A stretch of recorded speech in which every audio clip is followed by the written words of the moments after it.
नमस्कार. प्रेमाची गोष्ट या मालिकेच्या आजच्या भागामध्ये मी तुम्हा सर्वांचे मनपूर्वक स्वागत करते. आजच्या भागामध्ये पाहायला मिळतं, सागरा मुक्ताच्या आईला म्हणतो, तुमचा ॲक्सिडेंट ज्याने केलं त्याला काय शिक्षा द्यायची हे तुम्हीच ठरवा. हिरवी कोणी असतात तर मी त्याचे हालहाल केले असते, पण प्रेम आणि कर्तव्य यामध्ये मी अडकलो आहे. तर मुक्ताची आई धक्क्यानेच उठते आणि सागरला विचारते, म्हणजे गाडी नक्की कोण चालवत होतं सागरराव? आपलाच कुणीतरी म्हणजे कोण असेल? तेवढ्यातच सागर हा मुक्ताच्या आईला सावरतो आणि त्यानंतर आदित्यला आवाज देतो. तर आदित्य येत्या क्षणी मुक्ताची आई, मुक्ताचे वडील यांच्या पायाखालची जमीनच सरकते. मुक्ताची आई धक्क्यानेच मुक्ताला विचारते, मुक्ता हे काय आहे? ही गाडी आदित्य चालवत होता? तर आदित्य खूप घाबरून गेलेला असतो. तो हात जोडतच मुक्ताच्या आईच्या समोर येत म्हणतो, मॅम मला खरंच माफ करा. मुक्ताच्या आईंना काय बोलावं हेच सुचत नसतं. तर मुक्ताच्या आईला काहीच समजत नसल्यामुळे मुक्ताही त्यांना सावरू लागते. तर मुक्ताची आई म्हणतात की मुक्ता हे काय आहे? मी हे काय ऐकते आणि काय बघते आहे? तर सागर म्हणतो, हो, तुमचा ॲक्सिडेंट ज्याने कोणी केला आहे तो आपला आदित्यच आहे. तर आदित्य म्हणू लागतो, मॅम मला खरंच माफ करा. मी हे मुद्दामहून नाही केलं आहे. माझ्या हातून चुकून झालं आहे. तर मुक्ताची आई सागरला म्हणते, सागरराव तुम्ही याला घेऊन जा. मला माहिती आहे हा चुकला आहे, त्याने चूक केली आणि त्याला ती कळाली आहे. माझी कोणतीही तक्रार नाही आणि कोणतीही हरकत नाही आहे. जशी माझ्यासाठी सही आहे तसाच हा आदित्य आहे. त्याला मी काय शिक्षा करणार आणि आता मी काय बोलू सांगा ना? त्यावेळी मुक्ताच्या आईला काय बोलावं सुचतच नसतं. तर आदित्य मात्र हात जोडून त्यांच्यासमोर उभाच असतो आणि हेच सगळं काही सावनी त्यांच्या घराच्या बाहेर उभी राहून ऐकत असते. तर आदित्य म्हणू लागतो, मॅम प्लीज काहीतरी बोला, मला प्लीज माफ करा. तर मुक्ताची आई म्हणते, काय बोलू मी, सांग ना. तर त्यानंतर सावनीला मात्र खूप टेन्शन आलेलं असतं की नक्की आता मुक्ताची आई काय निर्णय घेईल. तर मुक्ताची आई आदित्यच्या समोर जाते आणि आदित्यला विचारते, आदित्य गाडी तू चालवत होतास का? तर आदित्य म्हणतो, हो मीच गाडी चालवत होतो. तर मुक्ताची आई आदित्यला म्हणतात, हे बघ, गाडी चालवायला तू अजून लहान आहेस आणि समजा तुला काही दुखापत झाली असती तर?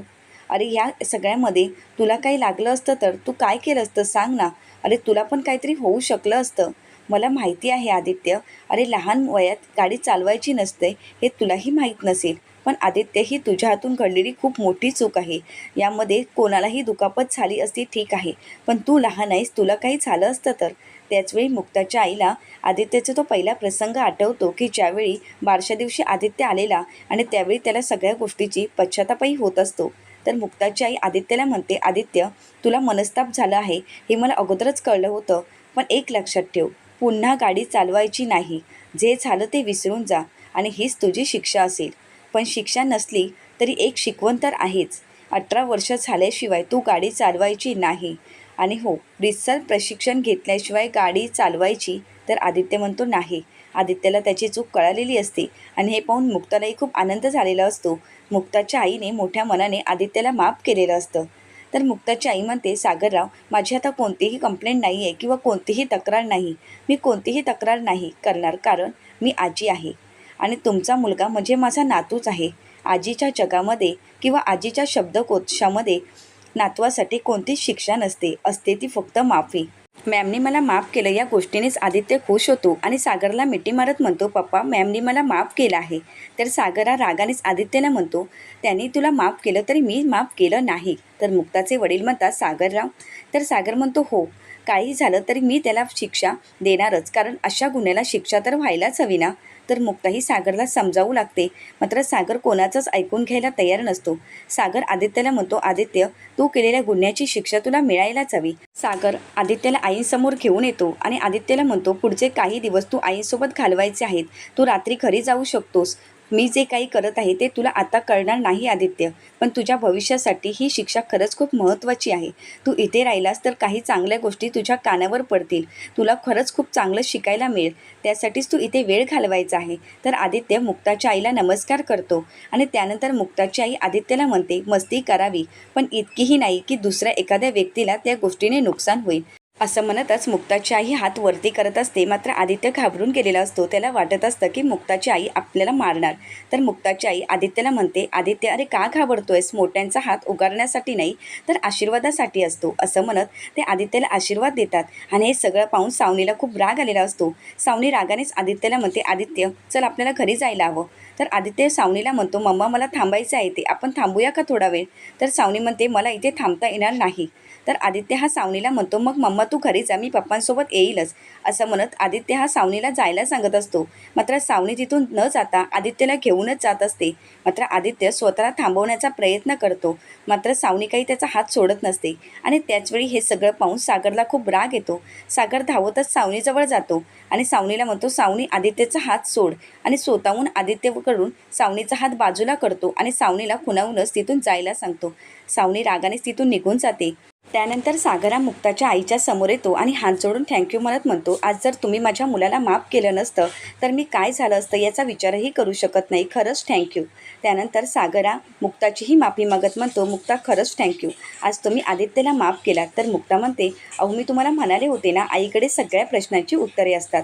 तर मुक्ताची आई म्हणते, आता माझी तब्येतही बरी आहे आणि आता माझ्या काही राहिलेल्या छोट्या मोठ्या गोष्टीही मला करायला हव्यात. सागरराव, माझं तुमच्याकडे एक काम आहे. तर सागर विचारतो, काय झालं आई, काय काम आहे? तर मुक्ताची आई म्हणते, अहो तुम्ही जे म्हणाला होता हेवन वगैरे, त्यामधून मला एक गुलबक्षी साडी हवी आहे. कारण आता मिहीर आणि मिहिकाचं लग्न आहे ना, मग त्यांचा साखरपुडा तर करायलाच हवा ना, मग जावयाकडून साडी तर हवीच ना. हे ऐकताच मुक्ताला खूप हसायला येत असतं. तर सागरही खूप खुश होतो. तर त्यावेळी मुक्ताचे वडील म्हणतात, हो तर साखरपुडा करायलाच हवा, नाहीतर ते दोघं गुडघ्याला बाशिंग बांधून तयारच आहेत. आम्ही जर त्यांचं लग्न लवकर नाही लावून दिलं ना, तर ते बाहेरच्या बाहेर लग्न करून मोकळेही होतील.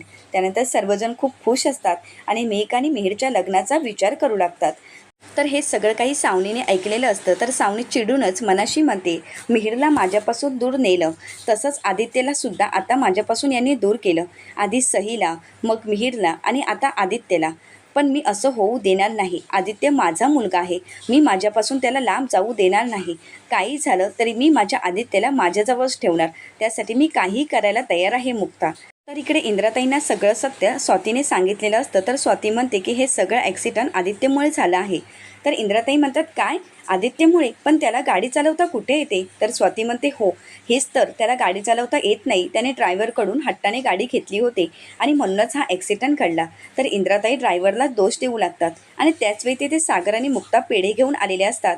तर इंद्राताई म्हणतात, अरे सागऱ्या, जे काही कळालं आहे ते खरं आहे का? पण माझ्या आदित्यने हे केलंच नाही, मला माहिती आहे हे आदित्य करूच शकत नाही.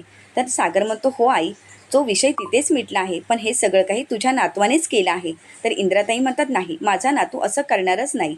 तर सागर म्हणतो, जे ऐकलंयस तेच खरं आहे, पण आता तो विषय नको, मिटला आहे ना विषय. तर त्यानंतर सागरा आईच्या हातामध्ये पेढा देतो. तर इंद्राताई म्हणतात, आता हे कशासाठी? तर मुक्ता म्हणते, आई मिहिका आणि मिहीरच्या लग्नासाठी तयार झाली आहे. तर इंद्राताई म्हणतात, झाली का तयार? तिच्या डोक्यात उजेड पडला का? अरे माझ्या मिहीर एवढा चांगला मुलगा तिच्या मुलीला कधी मिळालाच नसता. तर इंद्राताई मुक्ताला विचारतात, तुझी आई एवढी भाव का खात होती? मात्र मुक्ता काहीच बोलत नाही, तिला वाईट वाटू लागतं. तर त्यानंतर इंद्राताई सागरला म्हणतात, सागरे, एक लक्षात ठेव, आता तर तुझ्या सासूला सांगूनच ठेव की लग्न हे आपल्याच पद्धतीने होणार. आता मी कोणाचं काही ऐकून घेणार नाही, तुझ्या पप्पांचंही ऐकून घेणार नाही. हे ऐकून सागराने मुक्ताला हसायला येऊ लागतं. तर स्वाती म्हणते, हो हो, सगळं काही तुझ्या मनासारखंच होणार आहे, तू एवढा विचार नको करूस. तर इंद्राताई खूप खुश झालेल्या असतात. तर दुसरीकडे पाहायला मिळतं, आदित्य हा सावनीला म्हणू लागतो, मम्मा, मला वाटलं होतं की ते मला पोलिसांमध्ये देतील, पण त्यांनी असं काहीच केलं नाही, उलट त्यांनी मला माफ केलं.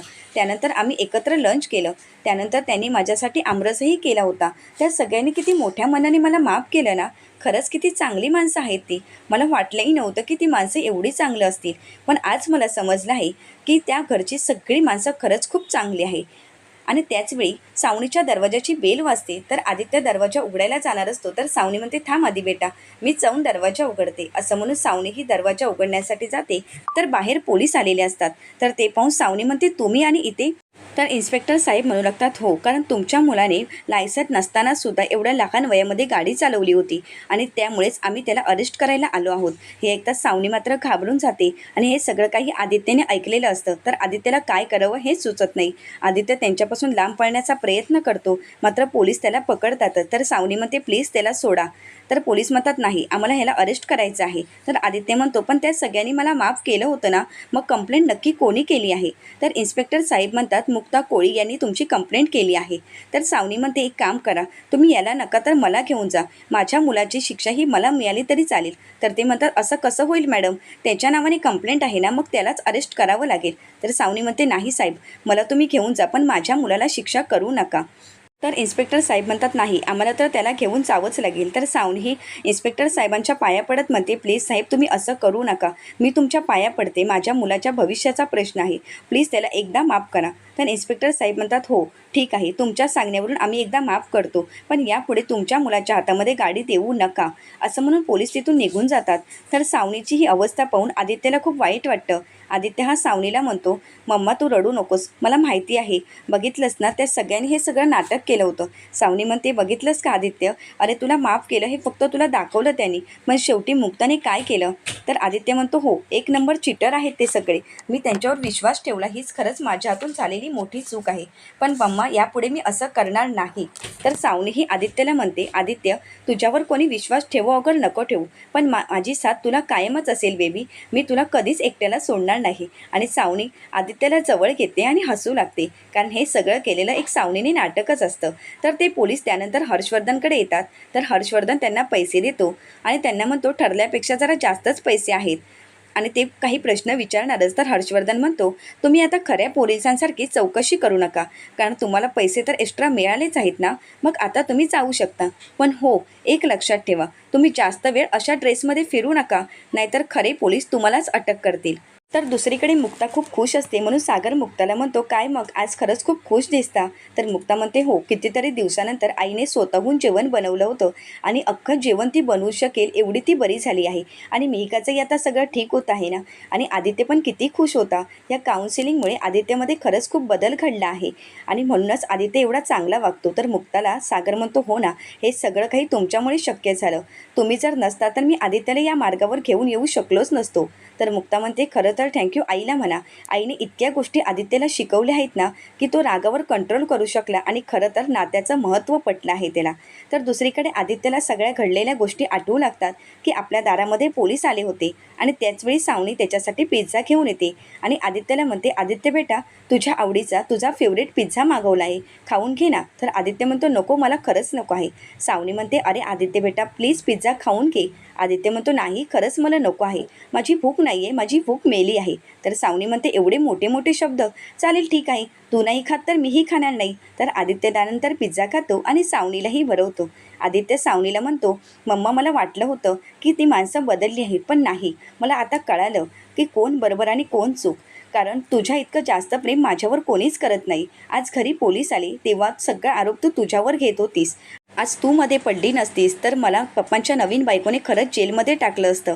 मम्मा मला वाटत होतं की आपली फॅमिली पूर्ण व्हावी, पण ते माझं स्वप्न कधीच पूर्ण होणार नाही. आता तर माझी फॅमिली फक्त तू आहेस, तुझ्या व्यतिरिक्त माझी फॅमिली कोणी नाही, असं म्हणत आदित्य हा सावनीला मिठी मारतो.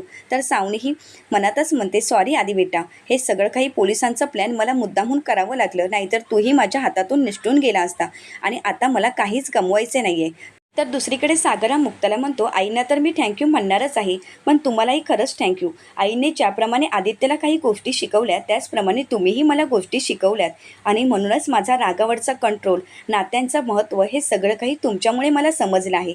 मुक्ता खरंच थँक्यू. लहान मुलं मोठ्यांचं अनुकरण करतात असं तुम्हीच म्हणालात, आता आदित्यही माझंच अनुकरण करेल आणि त्यामध्येही बदल होईल. हे सगळं काही तुमच्यामुळे शक्य झालं आणि आता तर हा तुमचा लाईफ टाईम जॉबच आहे आदित्यला आणि मला सुधारवणं. तर मुक्ता म्हणते यामध्ये एकच प्रॉब्लेम आहे, ते फक्त एवढंच की तुम्ही माझ्याशी एवढे बरे वागला तर माझ्या मोबाईलमधलं तुमचं कडू कोळी हे नाव मला एडिट करावं लागेल ना, पण ते नाव मला खरंच आवडतं हा. तर मुक्ता खूप खुश असते. तर सागर म्हणतो हो का. तर मुक्ता म्हणते हो, कारण मला ते नाव बदलायचं नाही आहे. तर सागर हा मुक्ताला म्हणतो एक ना एक दिवस आदित्यच्या मनातला तुमच्याबद्दलचा राग नक्कीच कमी होईल. तर मुक्ता म्हणते की ते होण्यासाठी मी काहीही करायला तयार होईल.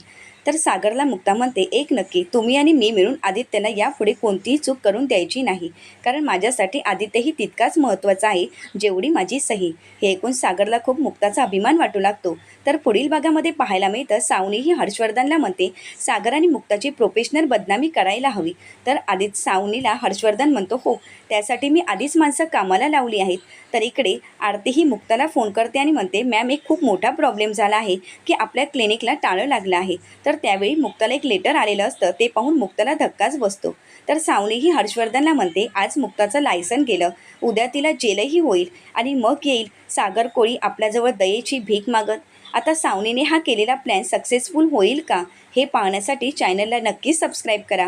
व्हिडिओ आवडल्यास व्हिडिओला लाईक करा. धन्यवाद.